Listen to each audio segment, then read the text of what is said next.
When I initially heard about Rainbow Six Extraction, I thought, great, it's going to be a Left 4 Dead or Zombies ripoff and feel like a massive cash grab, but it's not that at all. Extraction totally feels like its own game whilst keeping the tight gameplay of Siege. But despite all that, Extraction gets old quite quickly and has some really frustrating design choices as well as some cool ones. So, story is aliens invade Earth with a parasite and Rainbow are brought in to contain it and eventually batter it. That's all really. You get some cutscenes as you progress that tells you more about the parasite and see some of the operators you know from Siege interact with each other, which is nice. But it's all dressing for the main gameplay, which is where it shines. The basics of the game are you go into a level and complete objectives to earn XP. With each objective, the difficulty increases and you can extract at any time to bank what you've earned. It's a nice risk-reward system and can make for some desperate final pushes. There are 4 zones in the game: New York, San Fran, Alaska and Truth or Consequence, and within these zones there's quite a few different maps, so despite having to replay areas over and over, there is still a decent variety of them.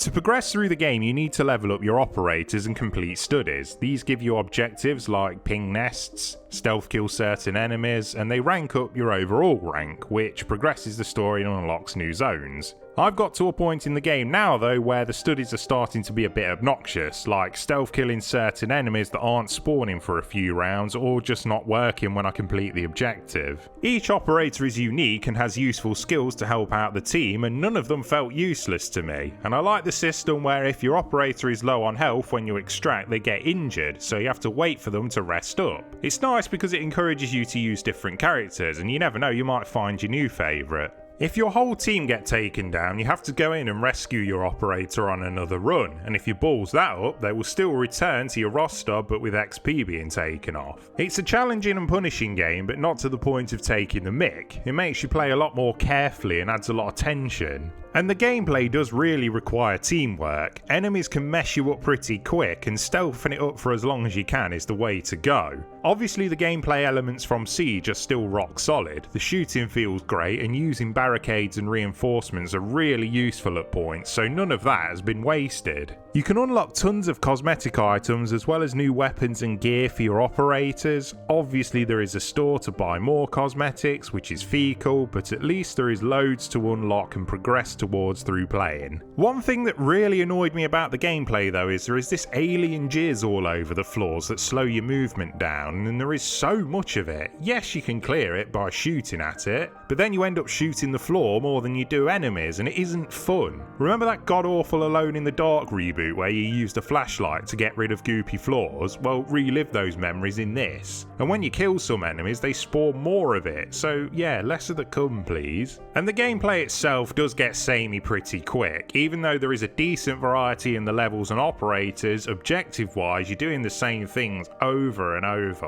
And the enemy variety isn't great, also some of those objectives are poo, like killing the Proteans. These are boss fights, but in the worst way. If you think you have experienced bullet sponges, wait until you play this, and they hit like trucks as well. Oh yeah, and I've encountered quite a few toxic players as well, screaming at others because they aren't going as fast as they want, probably angry because the only sexual experience they have had is with their own family members. Visually it's nice, the environments look suitably grim and disgusting, but it's not a game that's going to make your jaw drop. Sound design though is top, enemies make really cool noises when they are alerted, and it creates itself a good atmosphere. Whilst there is a totally solid game here that is even fun at points, the annoyances and the repetition stop me from recommending it at full price, but on Game Pass it's a perfect place to get a couple of mates and have a go. Because you can do a lot worse, but then again you can do better. I think it says a lot that this just made me want to play Siege. Take that how you want.